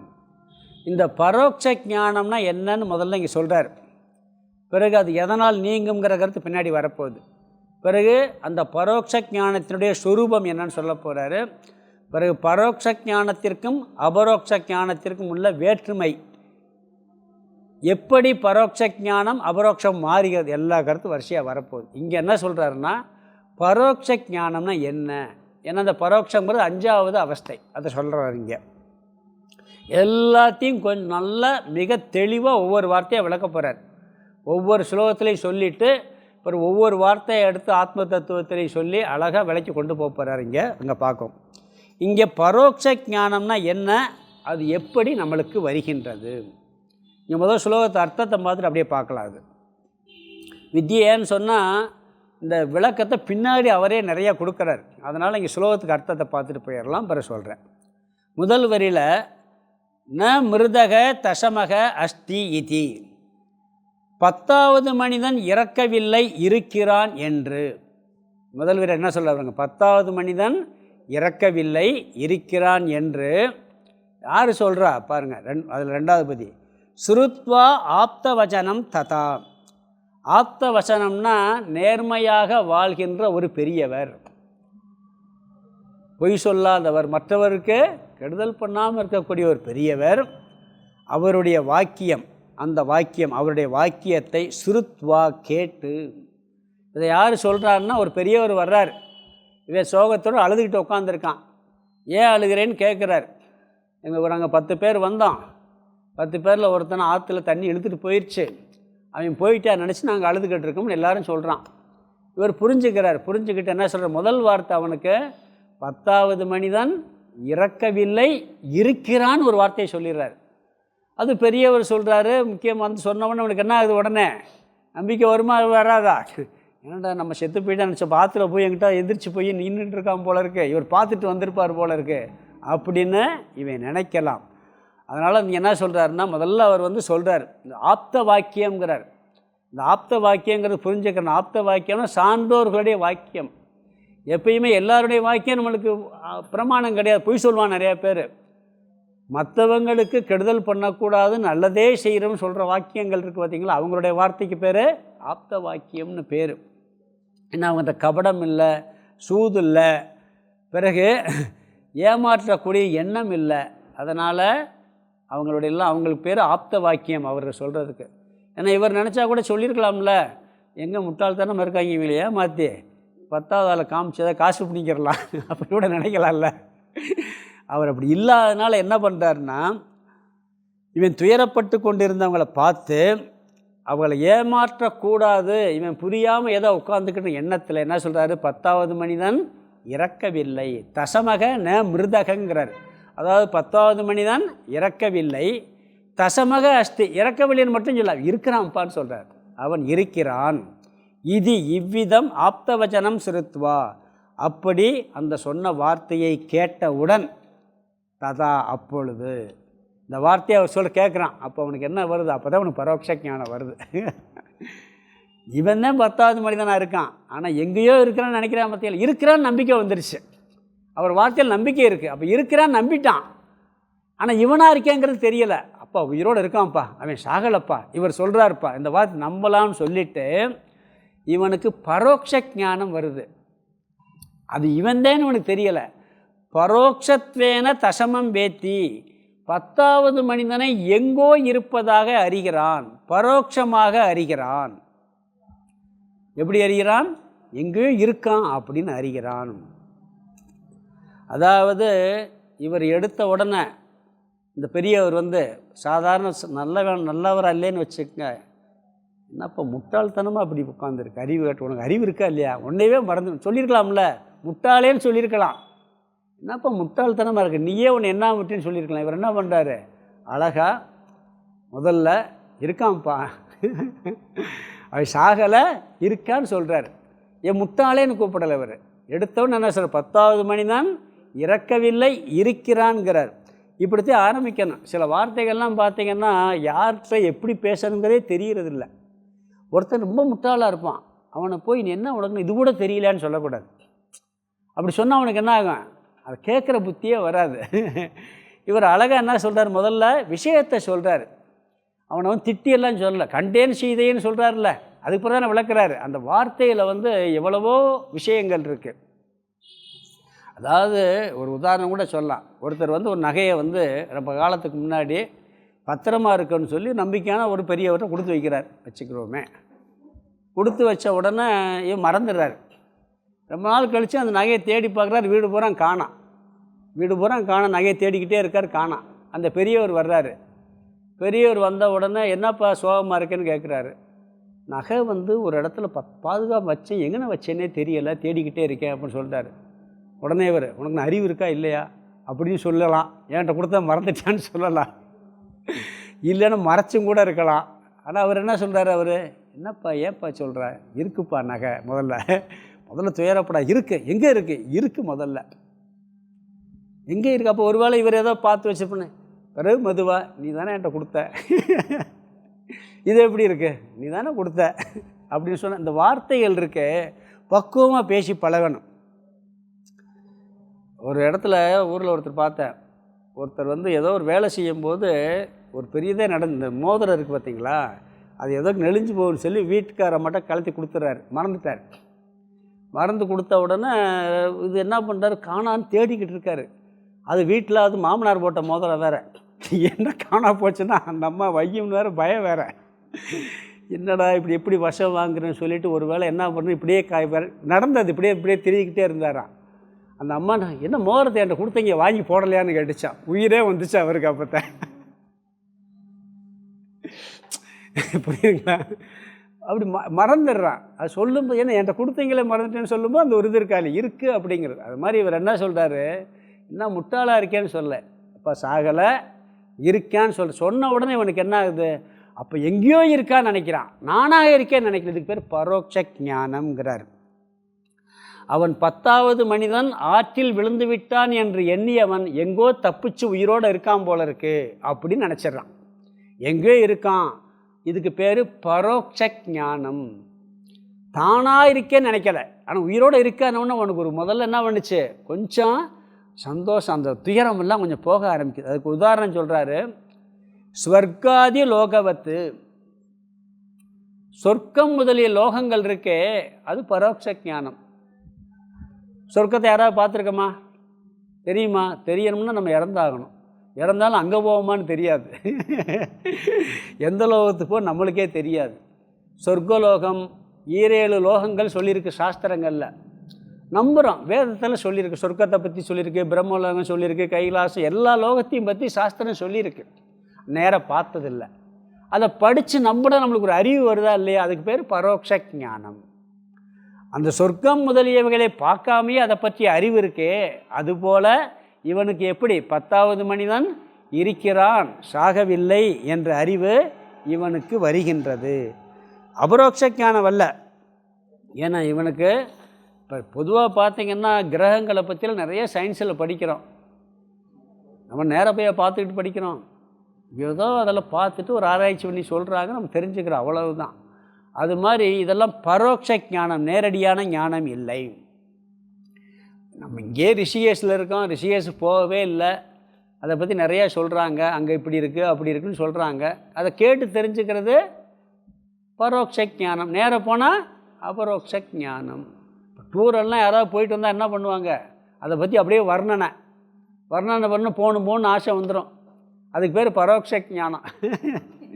பார்க்கல, நேராக போயாச்சுன்னா அது அபரோக்ஷ ஞானம். அது மாதிரி 10வது மனிதன் இறக்கவில்லை இருக்கிறான் என்று சொன்னவுடன் இவனுக்கு ஒரு அறிவு வருகிறது. அவன் இறக்கவில்லை இருக்கிறான் சொல்கிறவர் ஆப்த வச்சனம், பெரியவர், முக்கியமானவர் சொல்கிறாரு. அவர் சொல்ல நம்பிக்கை வைத்து அதை நம்பி பரோட்ச ஞானம் ஏற்படுகிறது. அதுக்கு பிறகு என்ன பண்ணுறது, இவர் எப்படி காமிக்கிறார், இருக்கிறான்னு சொல்லிவிட்டு அது நீ தான் காமிக்க போகிறார். அதுக்கு பேர் அபரோக்ஷ ஞானம். அழகாக மெல்ல சொல்லி சொன்ன உடனே இவனுக்கு என்ன துக்கம் போதான், அது 6வது. அபரோக்ஷ ஞானம் 5வது. உடனே துக்கம் அழுகையெல்லாம் நின்று போச்சு. இந்த பரோட்ச ஞானம் நின்று போச்சு. பிறகு முழுசாக துயரம் போயிடுச்சு. பிறகு திருப்தி வருதான். அது 7வது திருப்தியை அடைதல்னு சொல்லி அடுத்த ஸ்லோகத்தில் அபரோக்ஷ ஞானம் துயரம் நீங்குதல் திருப்தியை அடைதல். இந்த கதையை மட்டும் புரிஞ்சுக்கிற முடியும் சாமி, நம்மளை சொன்னால் புரிஞ்சுக்கிற முடியாது, அதே கஷ்டம். இதை அப்படியே அப்ளை பண்ண போகிறார் நம்ம விஷயத்தில், அதை பார்க்கலாம். அடுத்தது 3 இதில் வருது. இந்த ஸ்லோகத்துக்கு அர்த்தத்தை பார்த்துடலாம். ந மிருதோ தசமோ அஸ்தீதி, தசமக ந மிருதக. முதல் வார்த்தை ந மிருதக, இறக்கவில்லை. யார்? தசமக, 10வது மனிதன். 10வது மனிதன் இறக்கவில்லை. முதல்ல இறக்கலேன்ட்டார், இறக்கலேன்னு மட்டும் சொல்லி நிற்பார்ல. அடுத்து சொல்கிறார் அஸ்தி இதி, இருக்கிறான் என்று. அவர் என்ன சொல்ல, திருப்பி இருக்கிறான்கிறார். இருக்கிறான் இது என்ற ஆப்த வச்சனம், அந்த பெரியவர்களுடைய வார்த்தையை சுருத்வா கேட்டு, ஆப்த வச்சனம் சுருத்வா கேட்டு, தாத்தா அப்பொழுது 2வது வரியில் புரோக்ஷத்வேன பரோட்சத்வேன தசமம், தசமம்னா 10வது மனிதனை பரோட்சத்வேன எங்கோ இருப்பதாக, அதாவது பரோட்சமாக வேத்தி அறிகின்றான். எப்படி அறிகின்றான்? ஸ்வர்க்காதி லோகவத்து, சொர்க்கம் முதலில் லோகங்கள் இருப்பதை எப்படி வேதத்தில் கேட்டு நம்ம தெரிஞ்சுக்கிறோமோ அதை போல பரோட்சமாக 10வது மனிதன் இருக்கிறான் என்று இவன் அறிந்து கொள்கின்றான். இங்கு பரோட்ச ஞானம் 4வது நிலை. இது வர காரணம், இந்த 10வது மனிதன் இறக்கவில்லை, இருக்கிறான் என்று பெரியவருடைய வார்த்தையை கேட்கின்றான். நேர அனுபவிக்கலை, 10வது மனிதர் அவர் வார்த்தையை கேட்டு நம்பி இவனுக்கு அப்போ இருக்கிறாங்கிற ஞானம் வருகின்றது. இது பரோட்ச ஞானம். சொர்க்கம் முதலியவைகளை கேட்டு சொர்க்கலோகம் இப்படியெல்லாம் இருக்குன்னு நம்மளுக்கு ஒரு அறிவு இருக்கா இல்லையா, அது மாதிரி 10வது மனிதன் இருக்கிறான் என்ற அறிவோடு இருக்கின்றான். அடுத்து 27வது ஸ்லோகத்தில் அடுத்து 3 அவஸ்தையும் சொல்ல போகிறார். அபரோக்ஷ ஞானம், துயரம் நீங்குதல், திருப்தியை அடைதல். அது 27வது ஸ்லோகத்தில் சொல்கிறாரு. பிறகு இது அப்படியே என்ன பண்ண போகிறாரு? நம்மகிட்ட கொண்டு வர போகிறார். கொண்டு வந்து நம்மகிட்ட எது அறியாமை, எது ஆவரணம், எது விக்ஷேபம், எது பரோட்ச ஞானம், எது அபரோக்ஷ ஞானம், எது துயரம் நீங்குதல், எது திருப்தியை அடைதல்ங்கிறத அழகாக விலைக்கு கொண்டு போகிறாரு. அதை நம்ம அடுத்த வகுப்பில் பார்க்கலாம். ஓம் பூர்ணமத பூர்ணமிதம் பூர்ணாத் பூர்ணமுதச்யதே பூர்ணஸ்ய பூர்ணமாதாய பூர்ணமேவாவசிஷ்யதே. ஓம் சாந்தி சாந்தி சாந்தி. ஹரிஹி ஓம். ஆதிகுருநாத சுவாமிக்கு ஜெய்.